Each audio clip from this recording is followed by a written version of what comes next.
ఎందుకు ఈ తరహా ధోరణికి వెళ్ళిపోతున్నారు? అటు పోలీసులు, రెవెన్యూ, ప్రభుత్వము ఆత్మవిమర్శ చేసుకోవాలి. ప్రతి హిందువు కూడా ఆలోచించకపోతే కనుక అత్యంత ప్రమాదకరమైనటువంటి పరిస్థితుల్లోకి హిందువు నెట్టబడతాడు.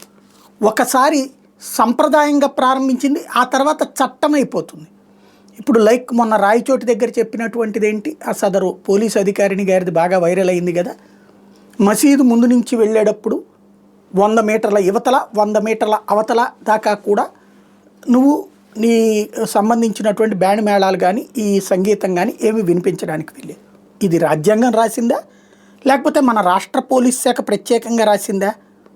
ఇదే సంప్రదాయం ఓకే అయితే గుళ్ళ ముందు నుంచి వెళ్ళేటప్పుడు, చర్చిల ముందు నుంచి వెళ్ళేటప్పుడు, ముస్లింలకు సంబంధించినటువంటి ప్రార్థనా కార్యక్రమాలు ఉంటాయి కదా, లైక్ వాళ్ళకి ఏడాదికి జరిగే 2-3 ఉత్సవాలు ఉంటాయి. అట్లాంటప్పుడు ఒక ప్రొఫెషన్ లాగా వాళ్ళు కూడా వెళ్తున్నారు. ఆ టైంలో గుళ్ళ ముందు ఆపుతారా? ఒక 100 మీటర్ల యువతల, ఒక 100 మీటర్ల అవతల. చర్చి ముందు ఆపుతారా? ఒక 100 మీటర్ల యువతల, ఒక 100 మీటర్ల అవతల. లేదు కదా. ఎవరికైనా డిస్టర్బెన్స్ అంటే ఎవరికైనా ఒకటే కదా. నెంబర్ 2 వచ్చేటప్పటికి గుళ్ళల్లో ఏది ఈ వినాయక చవితి పందిళ్ళ దగ్గరన పాటలు అవతలున్నటువంటి వాళ్ళకి ఇబ్బంది కలిగించకూడదు. Yes, good. మరి చర్చి దగ్గర జరిగేటటువంటి ప్రార్థనల సందర్భంగా పెద్ద పెద్ద మైకులు పెట్టి అనౌన్స్ చేస్తారే, అలాగే రోజుకి 5 సార్లు అజా వినిపిస్తారు కదా ముస్లింలు. అది మరి మిగతా వాళ్ళందరికీ యాక్సెప్టబుల్లా? ఈ మైకులు యాక్సెప్టబుల్ కాదంటే ఎవరిది యాక్సెప్టబుల్ కాదు.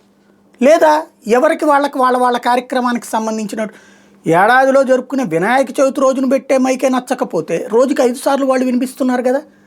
అది తప్పు కానప్పుడు ఇది తప్పు ఎట్లా అవుతుంది? వాళ్ళ కోసం ఇది తగ్గించాలన్నప్పుడు వీళ్ళ కోసం అది తగ్గిస్తారా శబ్దం? ఎవరు ఇట్లాంటి ఆలోచనలు చేస్తుంది? ఎందుకు ఈ విధమైనటువంటి కొత్త రాజ్యాంగాలను తయారు చేస్తున్నారు? రాజ్యాంగంలో ఏమైనా మార్చేశారా? ఇట్లాగా హిందువుల వరకే అణిగి ఉండాలా? హిందువులుకి సంబంధించినటువంటి కార్యక్రమాలన్నీ అణచివేయబడాలా?